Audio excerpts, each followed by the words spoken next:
Yo, is this a dog? What? Is this thing a dog? A dog? Yes. What kind of dog do you think it is, mate? I don't know. I'm not familiar with all the breeds. I'm gonna go with Afghan Hound. Since when does an Afghan have bloody thumbs? Oh my God, is it a werewolf? I wanted to meet a werewolf forever. Yo, they turned me into a werewolf? Yo, let me out. I do not. A werewolf. Yeah, he's not a werewolf, okay? He's a weasel. He's harmless. I mean, he's not harmless. He's killed 27 children, but, you know, we got him to... I think he's agreed to do this. Whatever the case, just everyone get into position to drop.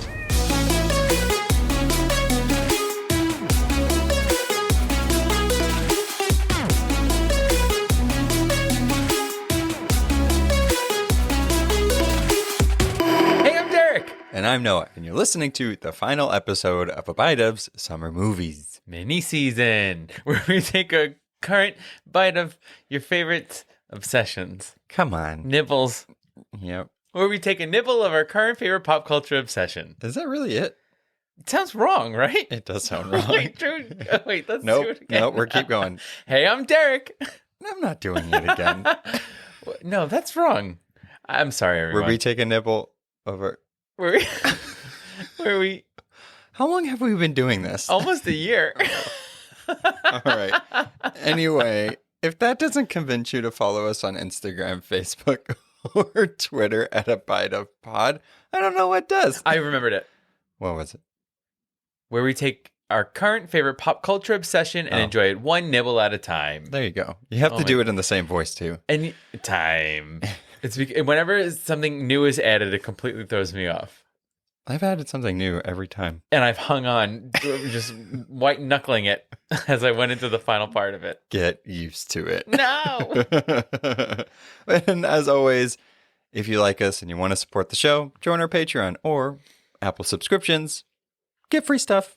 Get exclusive bonus episodes. All that good stuff. And don't forget to leave us a lovely review and those 5 stars. Oh, yeah. Anywhere you can do that. It doesn't have to be Apple Podcasts. We know a lot of you don't listen to us on Apple Podcasts, so, just listen to us. It's fine.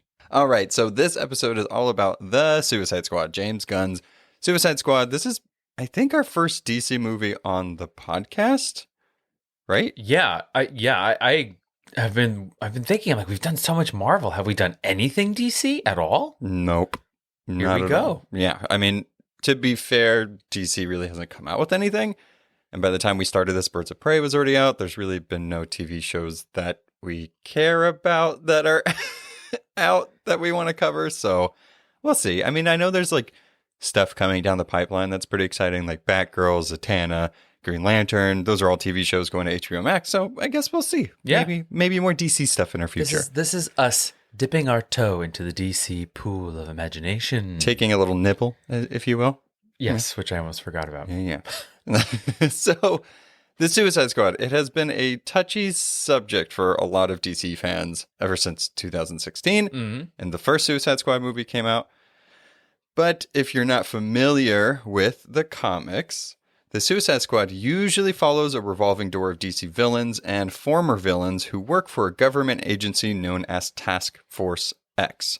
And if you saw this movie and you wondered why they were calling it Task Force X a lot, that's because technically it's like the Suicide Squad is a nickname for them or the name of the comic, but their actual like government where their taxes and W-2s, what it says on there is Task Force X. It feels like Suicide Squad is sort of like the thing they say behind their backs.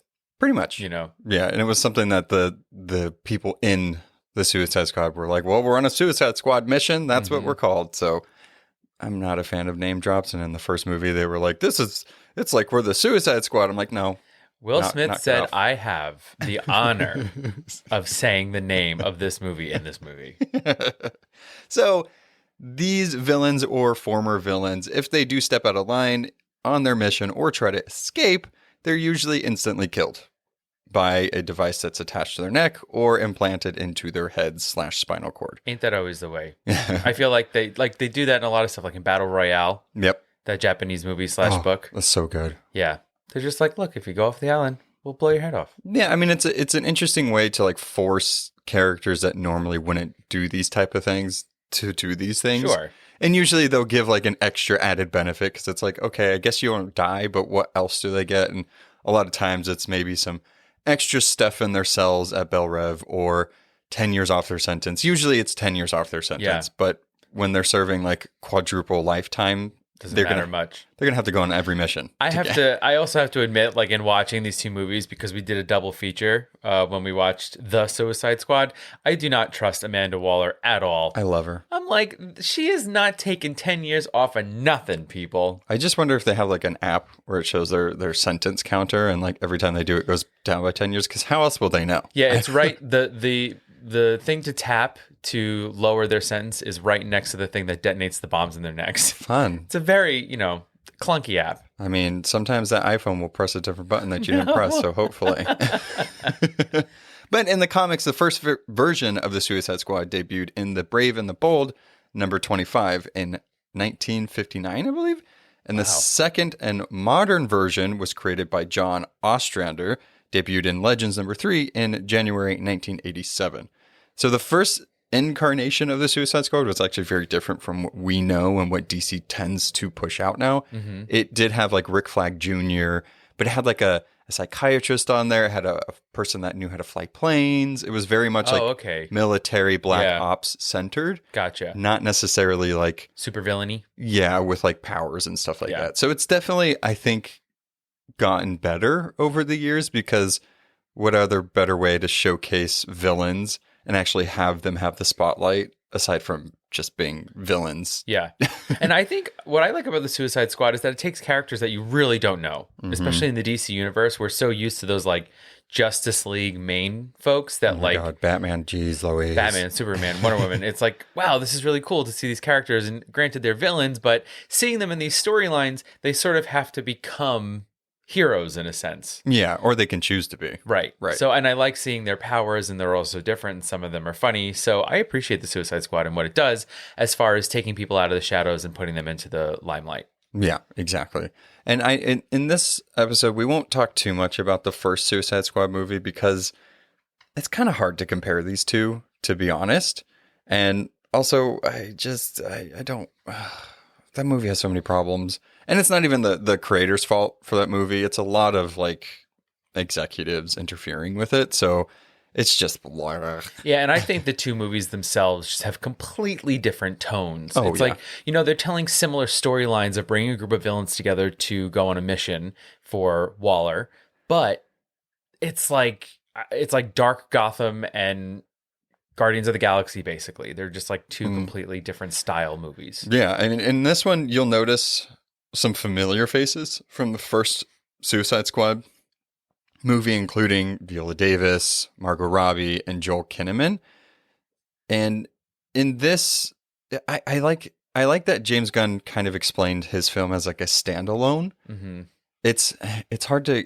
It's not a reboot, but it's not a sequel. It's like a soft reboot almost, where it's like they took characters that's like, okay, they do exist and you have seen them before, but we're going to just act like nothing really happened before. It feels like a rebranding. Right. You know, it was like, okay, well, we did the first thing, it didn't work, so we're going to do like a remix. Exactly. Right now. Yeah, and I mean, again, it's barely worth mentioning how the first film compares to this film. And I know, according to reports, director David Ayer, the guy that did the 2016 version of it, it was profitable, which was good. The marketing was fantastic for that movie. I know I was excited for that movie, and especially seeing Harley Quinn being casted so perfectly. Yeah. The studio interfering with it really just let people down. So it was one of those things where like people were excited to see it. It was like a summer movie. And then so many people saw it, but then they were like, oh, okay. Don't go see it. You'll probably go see it. You probably won't like it. Yeah. I mean, again, it's entertaining enough, but in looking at the two, I personally enjoyed The Suicide Squad over Suicide Squad. Yeah, exactly. Yeah, me too. I mean, again, we watched a double feature of it. We literally watched it back to back, and it was kind of jarring how different they were. And to see that it was like, you see moments in the first one where it was like, this doesn't make sense with what was currently happening, or even the tone of it.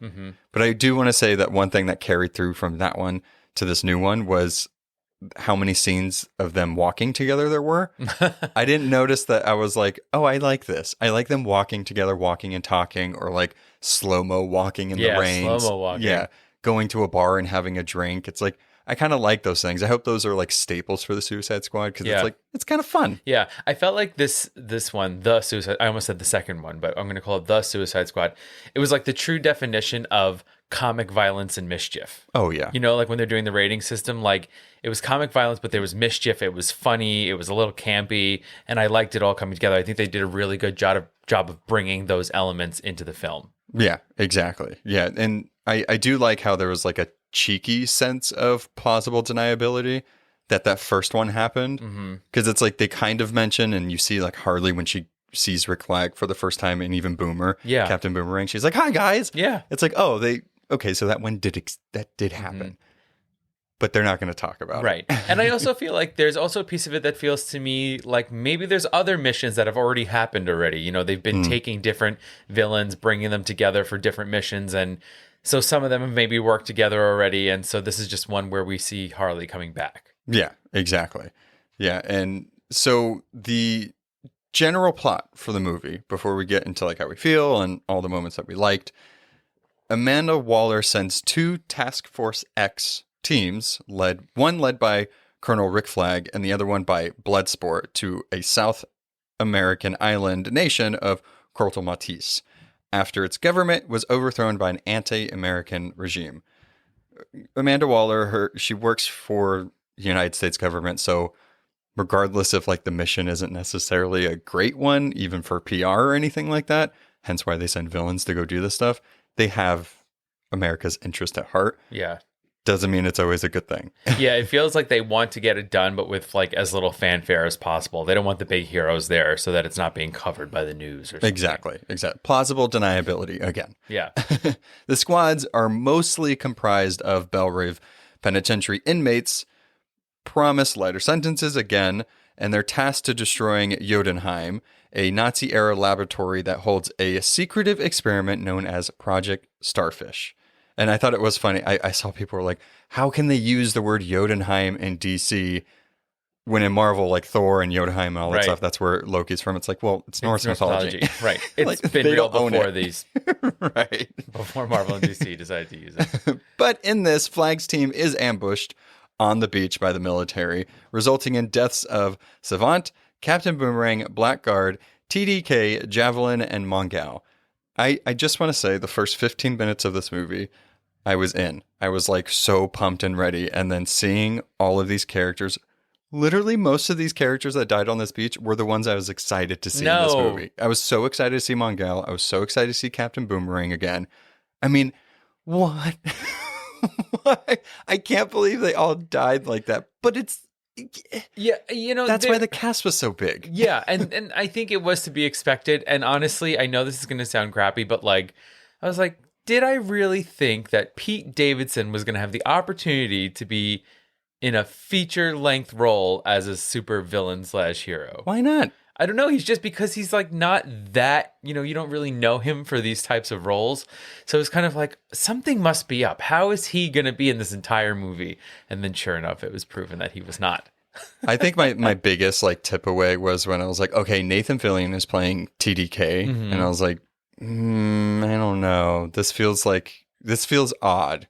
But when Harley got on the plane with them, and it was like Rick Flag and Harley, and you hadn't seen King Shark, Ratcatcher 2, Bloodsport, or Peacemaker yet, I was like, oh, maybe like this is a first mission, and then it's going, because we knew nothing about the story going into it. Same. And then seeing all of them get massacred, not seeing Mongal be the amazing badass woman that she is, and ostensibly killed Captain Boomerang, I was just like, oh my God, this team is a mess, and what is happening right now? I do agree though with that. So like I said before, one of my favorite things is sort of taking characters that you don't know a lot about. They sort of, I mean, not wasted, but they brought like 5-6 characters out, and now we're never going to see them again. Yeah, I mean, Captain Boomerang was the one where I was just like, oh, like, I mean, he's a Flash villain, and it's like, he's one of the cool ones that always pops up in the Flash. I'm like, well, I guess we're never going to see Boomer again. Right, that storyline of the Flash. Which is fine. I guess there's the rogues. There's so many other characters, but it was like, to me, my Flash loving heart was just like, oh, Just broke okay. just a little bit. I guess we never got to see him really use his boomerangs. We never got to see Javelin use his javelin. That's true. That is very true. But as we know, Harley does use that javelin, and it was there for a purpose. His character was there for the ultimate purpose of taking down Star the Conqueror. Yes, and I love that Harley held on to that javelin because she knew it had a higher purpose in this instance of her life. Even if it didn't, I think it was just really funny to be like, when he was dying and he was like, take it. And she was like, for what? Yeah. For who? For where? It's so funny. And then the last thing on this death beach scene, one of the shocking deaths for me was Michael Rooker's Savant, because I know Gail Simone is a very prominent comic book writer, and she's well known for doing Secret Six and Birds of Prey. And this particular character was made in her Birds of Prey run, so she was pretty excited that he was going to be in a movie. I don't know if she actually knew it was going to happen, but seeing this character watch the massacre and then try to flee and get their head exploded, I was just like, oh, okay. Well, there goes, one of the first openly gay villains in the movie. Well, I did not know that, and now this feels like typical. Of course they get blown up right in the beginning. I just thought it was funny. And actually, we haven't mentioned Weasel yet. Yes. Weasel, played by Sean Gunn, who actually played another role in this movie, too. Yeah. He played Calendar Man. Yeah. Yeah. In the scene where we see where Amanda's like recruiting everybody prior to this, well, I guess they go back and forth twice to Belle Rev. We see, a few villains in the background, one of them being Kaleidoscope. It was the woman with all of it. She looked like a stained glass. Yes. And then we see Sean Gunn playing Calendar Man, which to me is the weirdest interpretation of that character, because I could not see him being menacing. He's like a killer that likes to kill according to the calendar. And okay. All of his stuff. He's like the Riddler / Zaz, the serial killer. Zaz. Yeah, he is very terrifying, but just seeing Sean Gunn with the dates on his head, I was like, okay. But him as Weasel, perfect. It was so creepy. It felt like Gilmore Girls all over again. It did. Right? It kind of same did. sort of Weaselly character who's just doing things they shouldn't. Not a fan. I do love that Weasel didn't even get a chance to do anything. He just jumped out of the plane and couldn't swim. Yeah, that was it. He drowned. Yeah, and we do know by the end he does survive. Yeah. And then I was very uncomfortable in the scene with him running off, the noises he was making, and like how his body is shaped. I was like, if that was running towards me, I would be absolutely terrified. And he's like a child eater. He eats kids. Yeah, he's terrifying. Weasel, no. I will say also, if you are a fan of birds in general, ornithology perhaps, this is not your movie because so many birds die in this movie. But there's cartoon ones with Harley when she's being all badass. The first thing that dies in the movie is a bird. Yeah. Then an entire, I don't even know, room Aviary? of birds gets aviary? Yeah. Gets put up in flames. And they scream. I'm just saying. No thanks. That's my one big complaint about this movie. Is the the amount deaths. of bird deaths. Yeah. Just not all the people. No. Just the deaths. No, of that was birds. funny. The birds, they weren't part of this. So in this, after just the general plot, just to move it along, this skirmish was like a distraction for Bloodsport's team, which did comprise of Peacemaker, King Shark, Polka Dot Man, and Ratcatcher 2, to enter undetected. So I thought this was a cool little twist right at the beginning where it's like, oh, she sent in 2 teams. I don't know if she knew that the bigger team was going to be the distraction. Yeah. But I don't know thought if she knew about Blackguard's plan. Yeah. Right. Oh, maybe. I don't know. Maybe not. Yeah, but seeing Amanda Waller be Amanda Waller in this instance, she was much more brutal in this one than she was in the other movie. But that's how this character is. I thought it was interesting that in this one, she had like this team that was working with her. Mm-hmm. Whereas in the first one, we see her, there's obviously she's surrounded by people, a bunch of FBI agents. And then when the Suicide Squad in that one finally saves her, she just guns them all down and kills them. This one, she's working with like a couple of analysts and like in an office environment. Yeah. And they're sort of like, they're in tune with what she's doing, but they're not really keen on how she's doing it. So I thought that was interesting though, that they kind of were a moral opposite for her in these scenes. Even though they're all working together, they all were like, okay, well now she's going after children. She's just killing ruthlessly. Something's up with this lady. Yeah, I did think it was interesting. I was wondering why they didn't really do that in the first one. This makes more sense because she works for government organizations and she would have resources and people. Right. I don't know the extent of what these people knew the length she would go because we see them kind of making bets who would die and who would live. So they're used to this, and I guess they don't really care because they're villains. Right, they're expendable. exactly. Right. But I guess seeing when it's like, okay, we're supposed to be doing this for the good, but you're just going to purposely hurt children, innocent people. That's not okay. So I did think it was she had her own little mini story within this, and then people that were against her at some point. And I actually appreciated that, though. I feel like I needed that because she's so ruthless and she's so awful. It's like seeing someone this awful constantly get away with stuff is aggravating as a viewer. So when they took that pipe to her head, I was like, oh, good. Good. She deserved it. I did this movie as a whole. I was happy to see James Gunn really let loose and give us a rated R violence / comedy. But it also was it came with surprisingly cool visual flair to it. Yeah. That we can expect from him, but I thought he had this choice he had an opportunity to step out of the Guardians of the Galaxy shadow because we know what to expect from that. We know it's going to be fun, colorful, very spacey, very, having the same type of music track with the oldies and stuff like that. So we know what to expect. This one, he flexed his muscles a little bit with this because he wrote it and directed it. I think the directing side is a little better than the writing personally, but particularly with these visuals that I really liked. One that stands out to me is that fight scene with Peacemaker and Rick Flag towards the end where it's showing through the reflection of Peacemaker's helmet. I thought that was pretty cool. Because it's we've seen fight scenes before, but just showing it in a different light was pretty interesting. How did you feel about sort of the absurd violence in it? Just in talking about that fight scene that you're talking about. Obviously, spoilers, guys. Spoilers. Oh yeah, we never did that. We didn't do our spoilers warning. But we see Peacemaker stab Flag in the heart, literally in his heart. It goes into his chest. It looked like a Mortal Kombat fatality. Yeah. Did you welcome that? Yes, because I didn't think it was overtly gory and violent. I kind of didn't mind it. It's what I personally would expect from something like this, and I think that's the one thing that was really missing from the first one. It was DC didn't want to get too gritty, even though even at the time they were known as the darker, grittier ones. But it's but you have villains literally going to kill things, but you have them killing, putty monsters from Power Rangers. So this one, bubbleheads. The bubbleheads.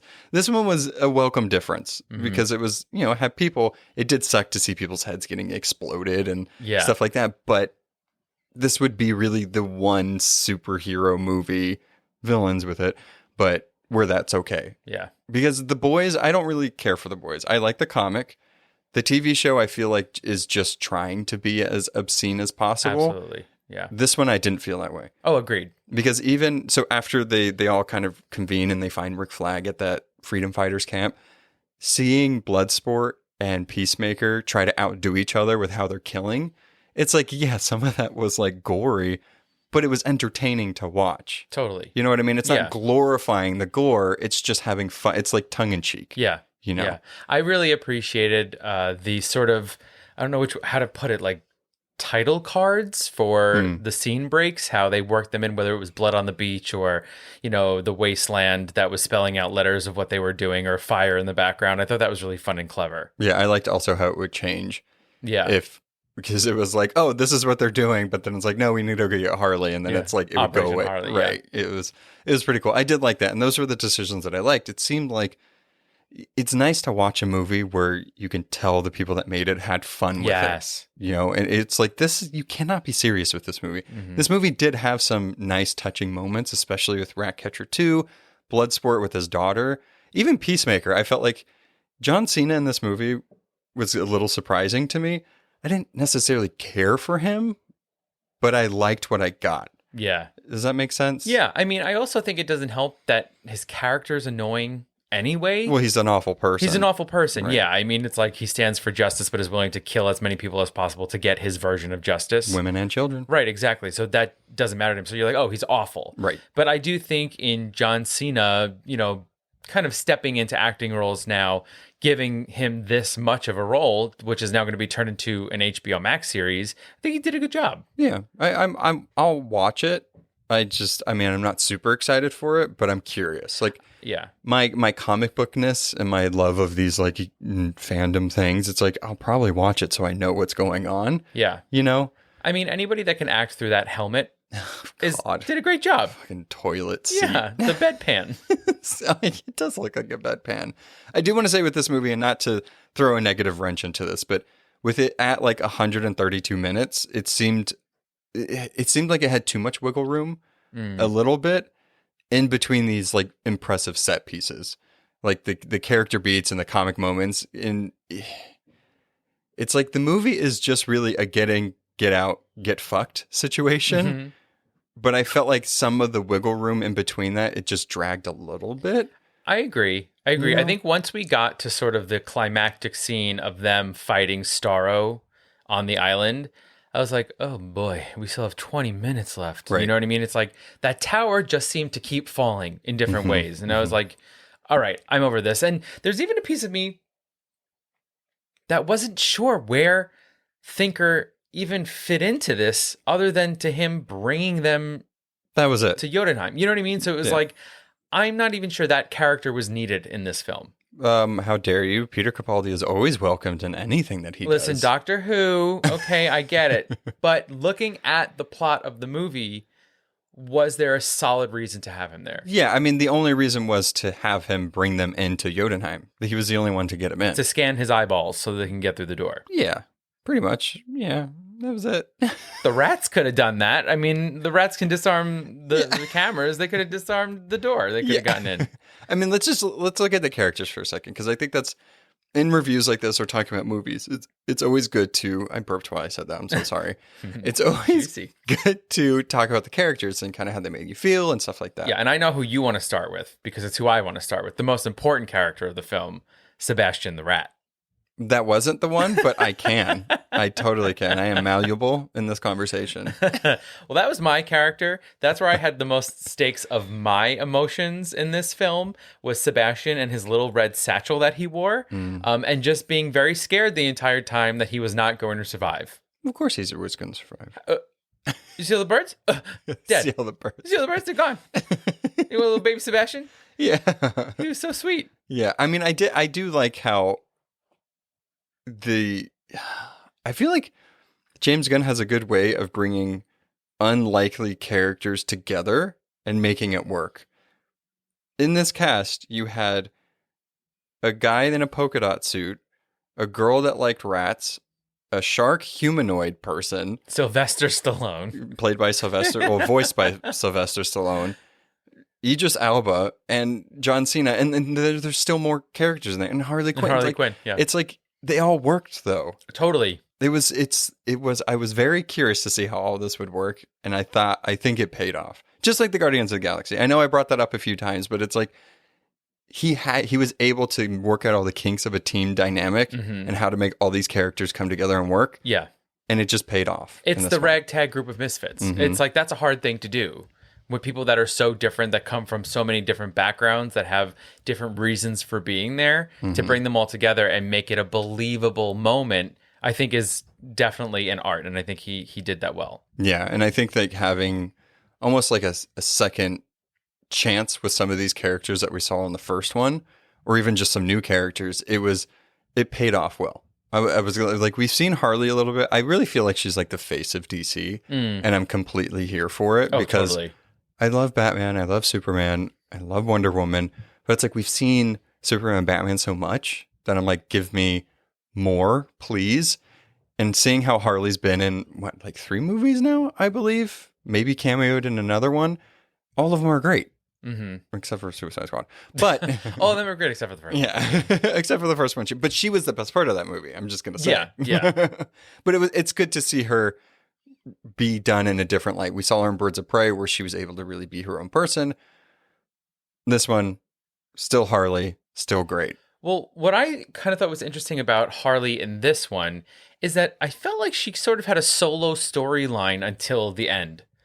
Yeah, maybe it was like to like finally get closure from the Joker. I don't know. I feel like right, we saw her really dealing with the relationship with the Joker in Suicide Squad in 2016. In Birds of Prey was like the anger stage of her healing of the end, and like this seems to be the acceptance and the moving on of that relationship where she could really just come into her own. I mean, we even saw her sort of get over him with another guy by killing him. She later killed. Yeah. But she got some before that. I love that scene where she's like explaining to him what she was told herself she would do as she did it to him and he's dying.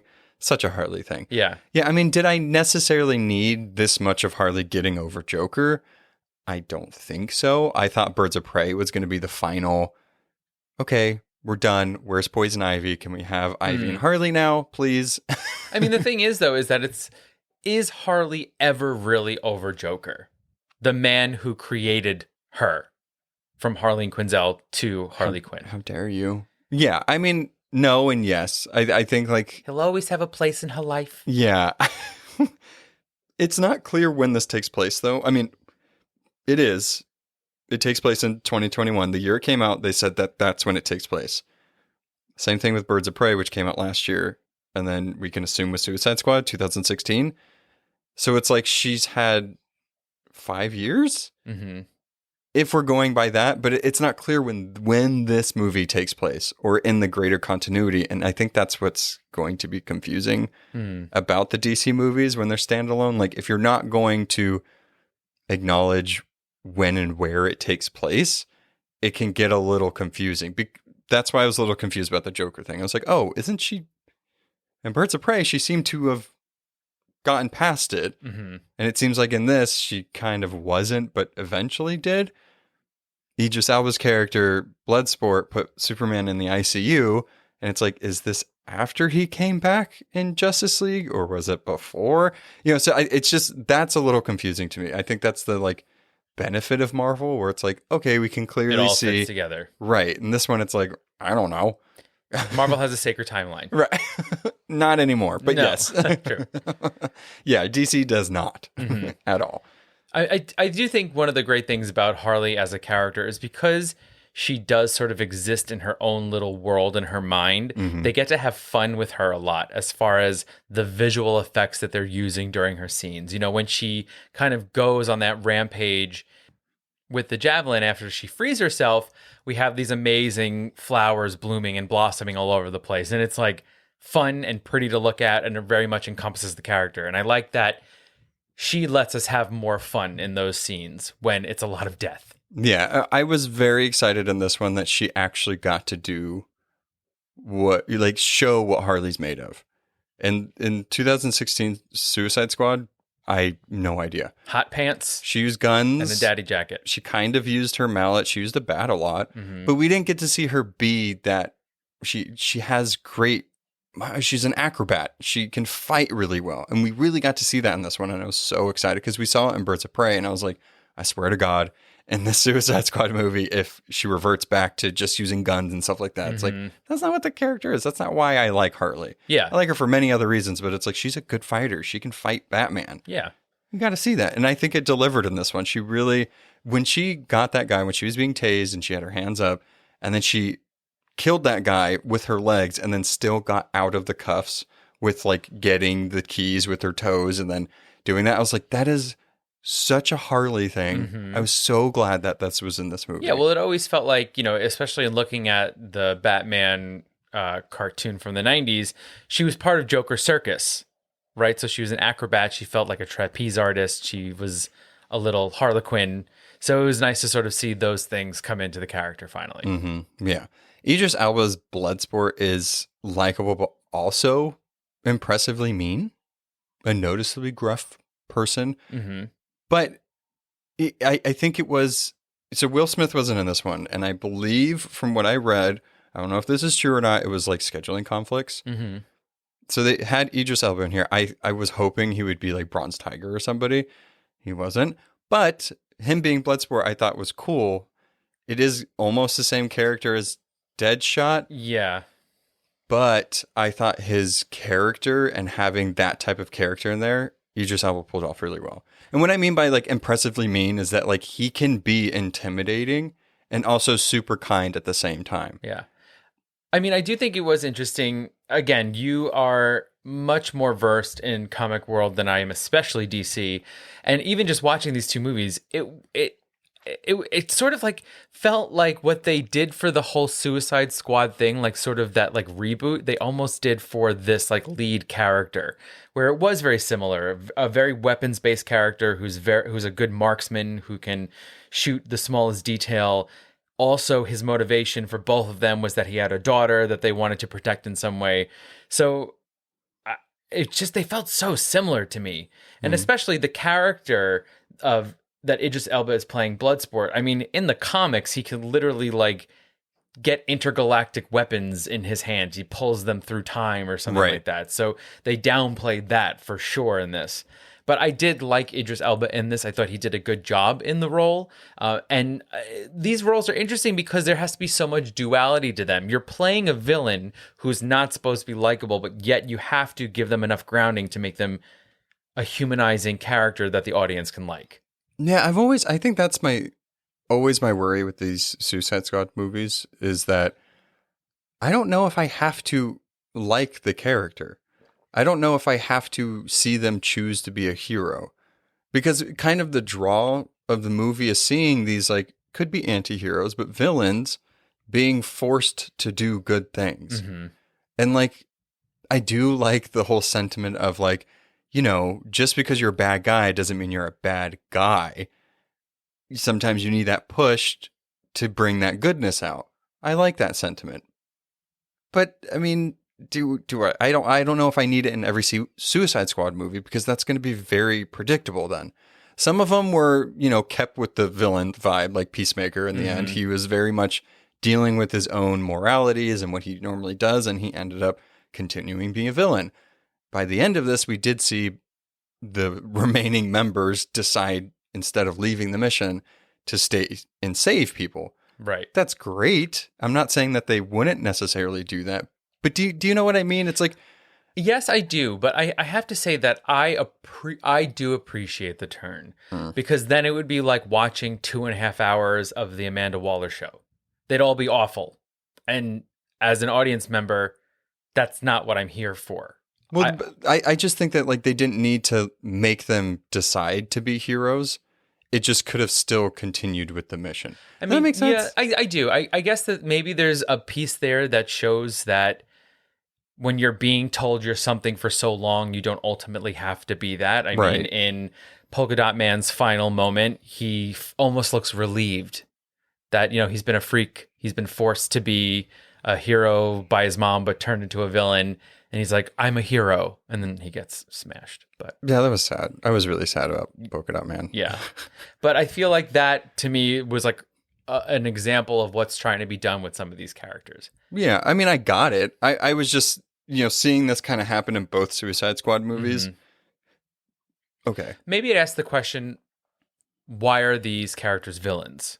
You know, someone like Peacemaker makes the decision to be horrible all the time. Mm-hmm. Whereas maybe some of these people are put in situations where they have no other choice. Right. Or someone like Harley Quinn was, you know, tortured and beats her own drum. Yeah. You know, so it's, you know, I think that each character is going to have their own sort of turn as to why they became villains. And then that's what we sort of see at the end of these little chapters. Yeah, maybe. Yeah, I mean, I agree. I get why they did it. It's like, you know, I think you nailed it on the head. Where it's like, I mean, they're told they're villains this whole time. Maybe they're necessarily not. Mm-hmm. I mean, it's not, it's like predictable. You know what I mean? Yeah, it's like, I get it. But then it's also like someone like Ratcatcher 2. Was she ever a villain? She probably just did things just to survive. You know, right, exactly. So it's kind of like, it would be weird for that character to ultimately in the end be like, fuck society. You know what I mean? Well, right. I mean, I'm not saying they all need to be that way, but for all of them to do that, it's like, it was 3. It was like, no, Polka Dot Man, dead. Harley doesn't count because she's like anti-hero most of the time. Bloodsport, Ratcatcher, and King Shark. That's like 4. Oh. He And counted one of them 3. died. He counted 3. And also King Shark was just going along with it because he wants friends. Yeah. Also, Taika Waititi playing Ratcatcher 1 was a very interesting choice. I mean, I feel like everybody is concerned about Norse names. What we should all be concerned about is how dare Taika Waititi jump from Marvel to DC. That was the biggest surprise right there. Yeah. James Gunn did it, and then Taika was like, "I'll be in your movie for a little bit." Sure. Yeah, yeah. I do think that like Gunn did find sympathy for the Devils in this movie, inviting viewers to feel compassion and empathy for the biggest and rampaging monsters and the goofiest comic book characters. I did like how Ratcatcher 2 technically doesn't exist. It was like made for this. Yeah. And I thought that Daniela Melchior, I want to say that's how you say her name, is really invested in like genuine hope and also has heartbreak. But she's like, you fall in love with this character. You eventually actually fall in love with Polka Dot Man too. And I want to say he is absolutely ridiculous in the comics. I thought he was going to be a joke in this movie, and he kind of was for a little bit, but you kind of get sympathy for him.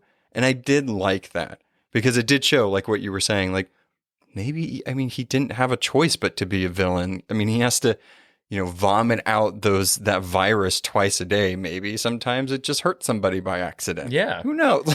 Well, and there's also this thing of him being haunted by his mother who did these experiments on him and his siblings, and like, whereas he is supposed to be the one that you're supposed to be laughing at, actually you feel the most sympathy for him. And the thing that you're laughing at is actually what he's being haunted by. Yeah. I do want to say that the joke played out a little too much. I thought if they just showed his mom once when they all looked like the Suicide Squad, perfect. It was great. But then seeing his mom be Starro, I was just like, okay. And then it was like one other time before that, I was like, we get it. Yeah, I appreciated the Starro one because that is what made him unleash his most dots. Yeah. Polka dots. His most dots. To really help take down Starro. Yeah. Because I guess that's what really drives his attacks is when he sees his mother.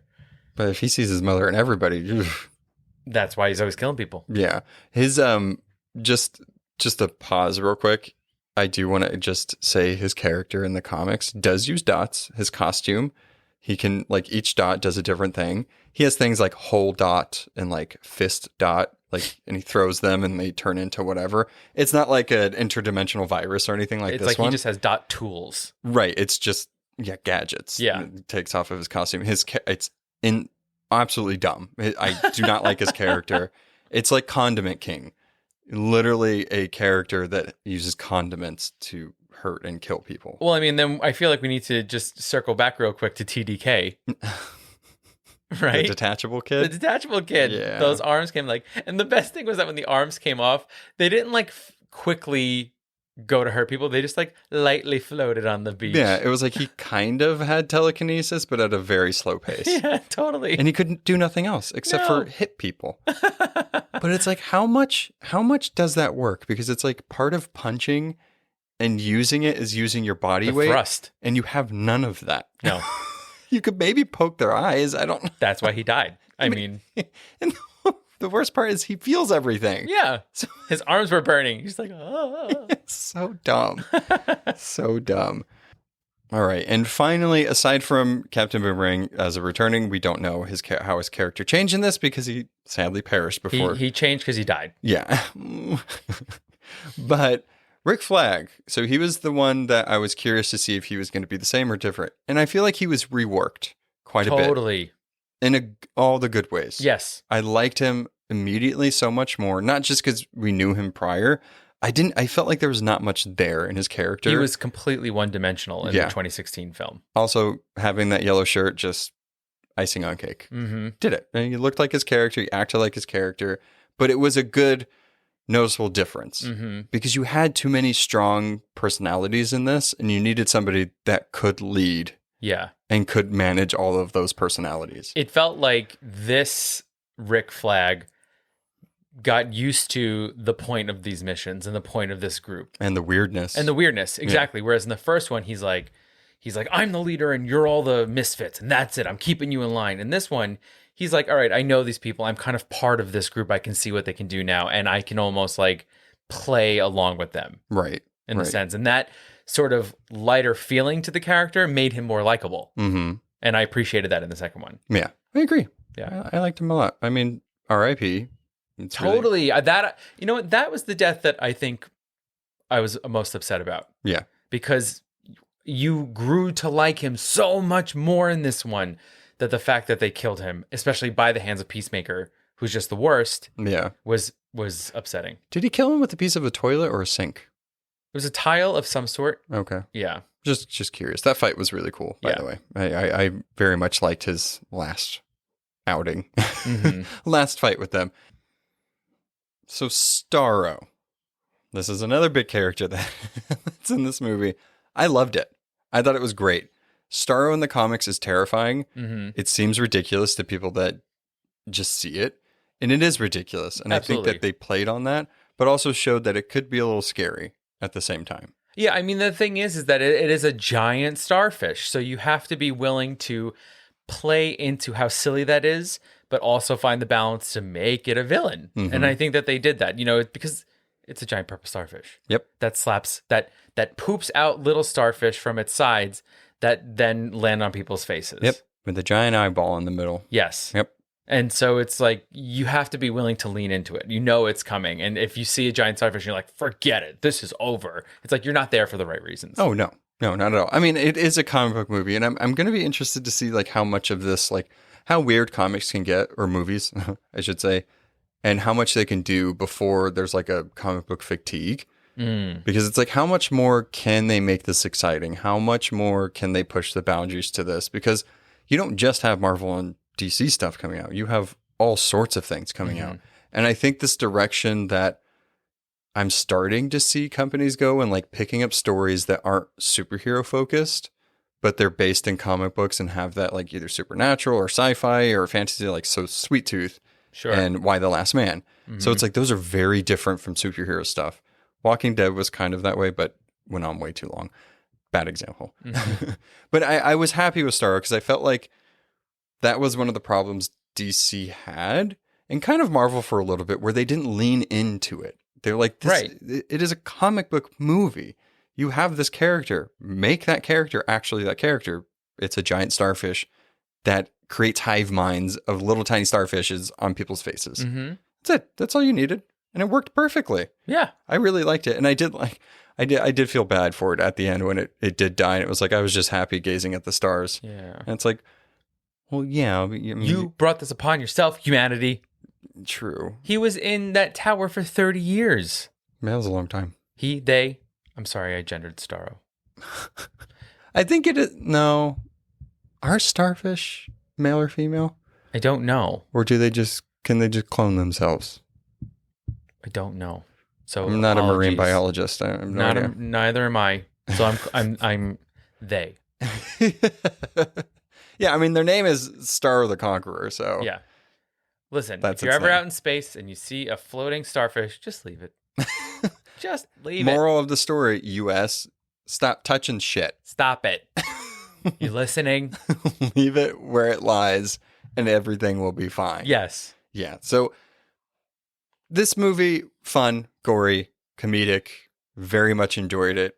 DC movies have been up and down on a roller coaster for many years. And personally, this one is in my top 5. I think there's really only 5 good DC movies out of 9 that they have, maybe less than that. But this one was a very welcomed, it was a good summer movie. Yeah.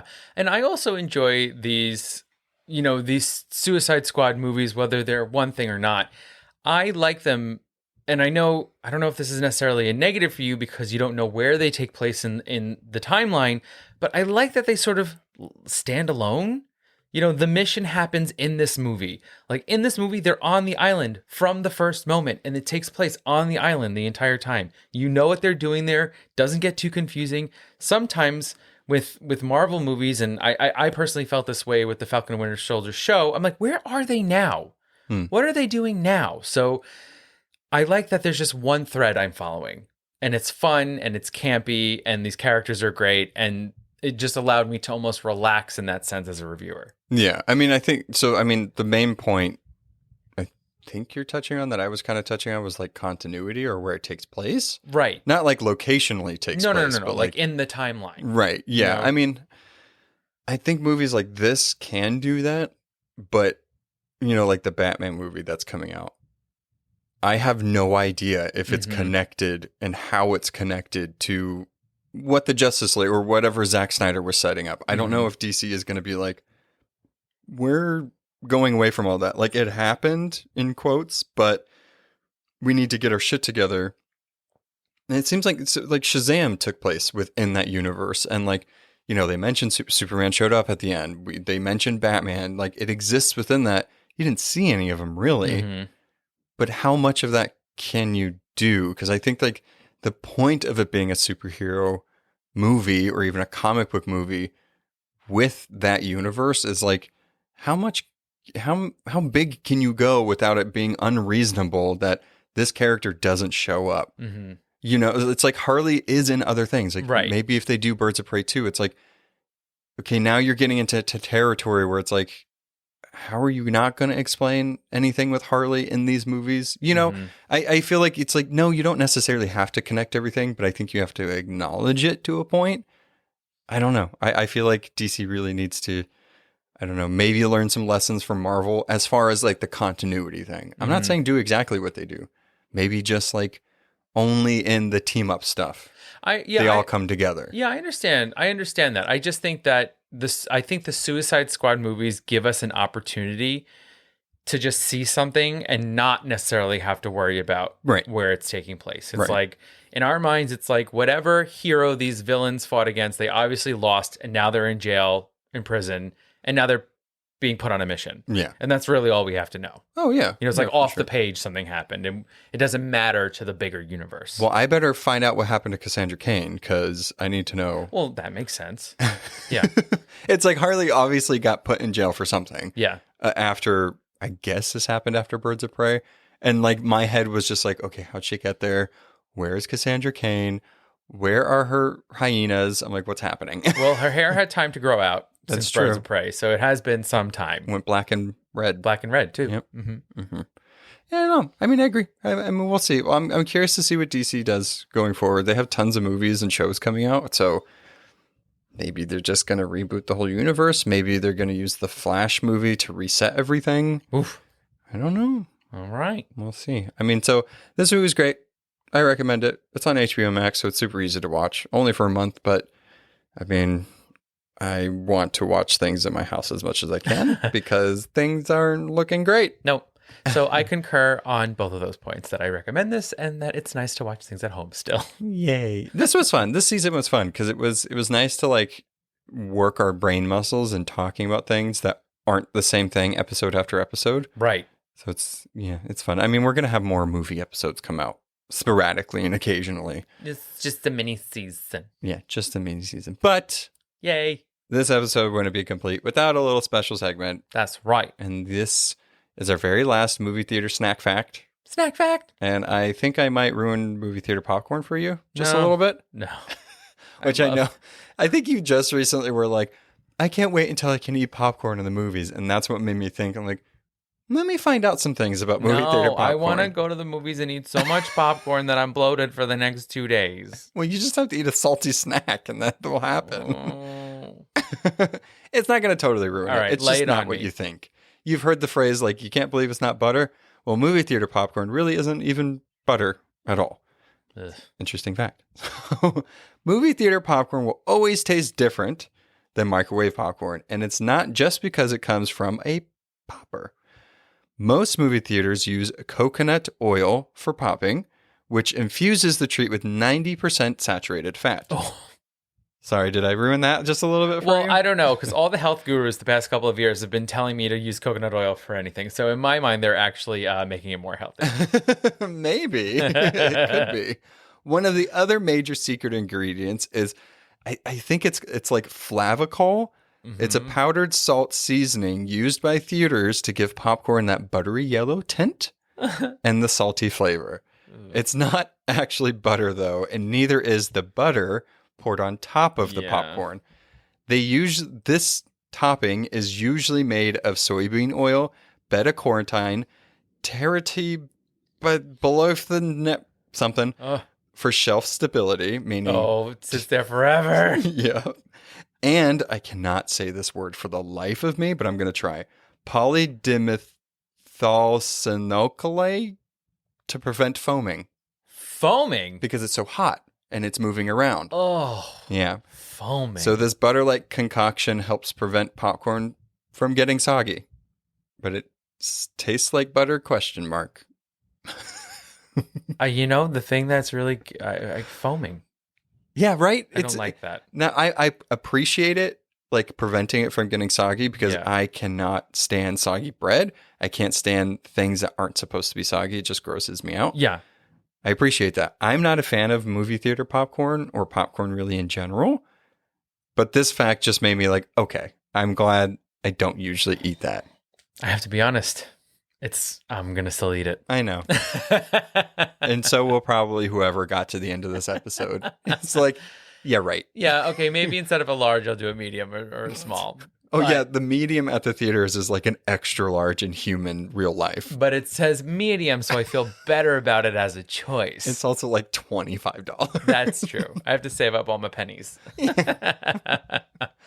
All right, well, that's the end of this little tiny mini season. Yeah. Stay tuned for What If. Bye-bye. Bye.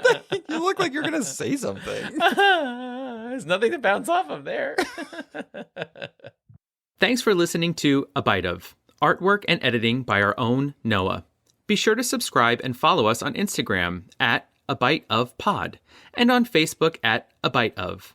If you have questions, recommendations, or just want to say hi, you can email us at abiteofpod@gmail.com. You can find us on all podcast platforms. Please be sure to rate and review to spread the word. Hope you join us next time on A Bite Of. Bye.